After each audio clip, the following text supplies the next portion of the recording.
আল্লাহর এক বান্দা ছিল নামাজের সিজদায়। আল্লাহর ডাক দিয়ে বলে, বান্দা, তুই যতই নামাজ পড় আর যতই সিজদা কর, তোর ঠিকানা জাহান্নাম। এ কথা শুনে বান্দাটি বলতেছে, আলহামদুলিল্লাহ। আল্লাহ বলে, এই বান্দা, জাহান্নামের কথা শুনে কেউ আলহামদুলিল্লাহ কয়? বান্দা বলে, আল্লাহ, জাহান্নামের মালিকও তুমি, জান্নাতের মালিকও তুমি। তুমি আল্লাহ যদি খুশি হয়ে আমাকে জাহান্নামও দাও, আমার আপত্তি করার কোনো অধিকার নেই।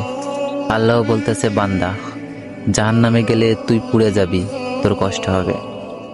বান্দা বলতেছে, আল্লাহ, কষ্ট শুধু আমার হবে না, তোমারও হবে।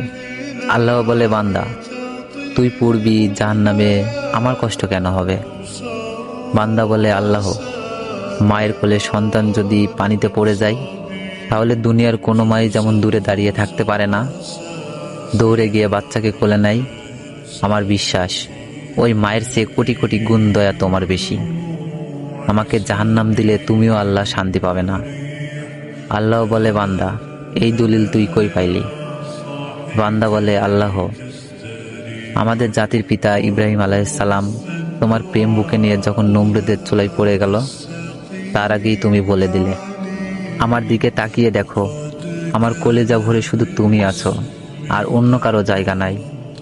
আল্লাহ বলে, বান্দা, আমার প্রেমের ভক্তি নিয়ে যদি কেউ জাহান্নামেও যায়, আমি জাহান্নামকেও জান্নাত বানিয়ে দিব। সুবহানাল্লাহ।